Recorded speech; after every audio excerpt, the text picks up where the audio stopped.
Buenas tardes, mi nombre es Ana Isabel Conde Vázquez, soy estudiante de comillas de primero del FIPE de Filosofía, Política y Economía y esta es mi tarea final de Sociología.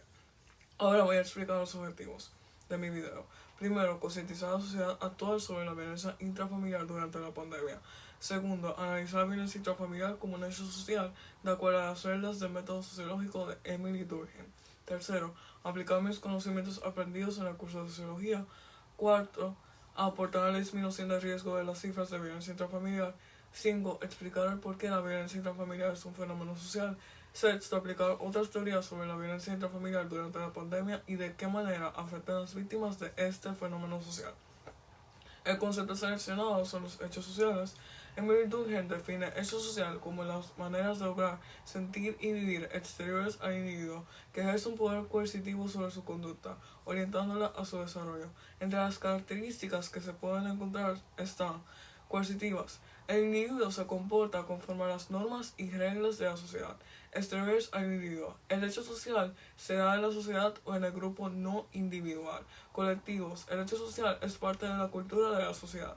Entre los tipos de hechos sociales se pueden encontrar primero los hechos materiales. Son directamente observables. Entre ellos se encuentran códigos legales, estilos de arquitectura y estructuras de la sociedad como la iglesia y el Estado. Entre los hechos inmateriales está la moralidad, que es el conjunto de reglas que determinan el comportamiento, la conciencia colectiva,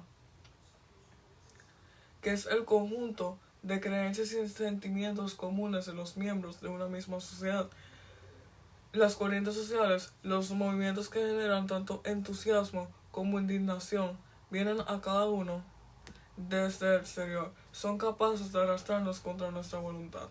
Se produce el ámbito social, religioso, amistad y laboral. Entre las reglas para estudiar los hechos sociales son los siguientes. Primero, destacar todas las nociones previas, las falsas evidencias, ya que esto suprime y confunde la realidad.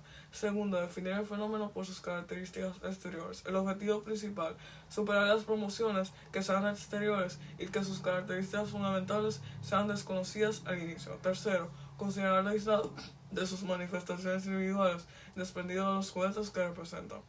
El fenómeno social que se presenta en la noticia, la violencia intrafamiliar, la otra cara accidente del confinamiento del COVID-19, es el incremento de la violencia intrafamiliar en consecuencia de la pandemia del COVID-19, debido a que muchos países alrededor del mundo han implementado la cuarentena para evitar la propagación del COVID-19.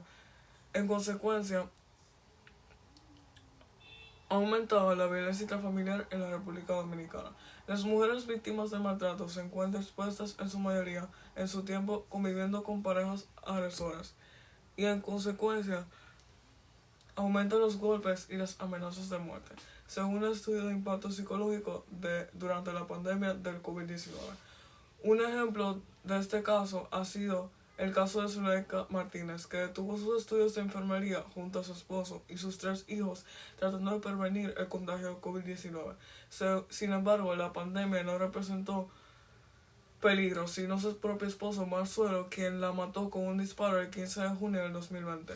El fenómeno social del incremento de la violencia intrafamiliar durante la pandemia de COVID-19 es un hecho social debido a que cumple con estas características. Primero, es coercitiva, ya que en este caso tanto el agresor como sus víctimas se comportan de acuerdo a las normas y a las reglas de la sociedad.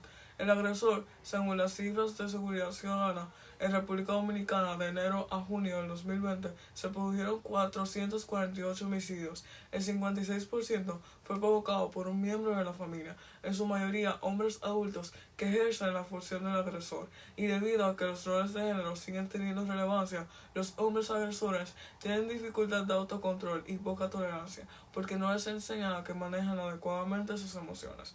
Este exterior al individuo, ya que la violencia intrafamiliar se presenta en la familia, que es una comunidad donde se muestra un desequilibrio de poderes ejercida por un tiempo sistemático y prolongado por uno o varios de sus integrantes, ejerciendo un daño tanto físico como psicológico sobre el resto de los integrantes de la familia. Y es colectivo debido a que las mujeres objeto de violencia padecen diversos problemas de salud, ven disminuida su capacidad de obtener ingresos y participar en la vida pública, mientras sus hijos corren más riesgo de tener problemas de salud, tienen bajo rendimiento escolar y trastornos de conducta. Todo esto empobrece no solo a ellas y a sus familias, pero también a comunidades y naciones.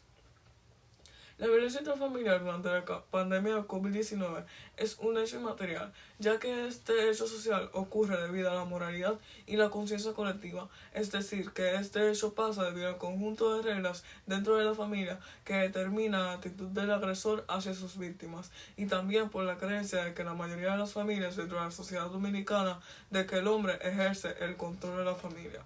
Otra perspectiva teórica que se le puede aplicar a este fenómeno social es cómo se desarrollan y el proceso de socialización de los niños que son víctimas de violencia intrafamiliar por medio de la teoría de Piaget y utilizando otro concepto, el concepto de la socialización.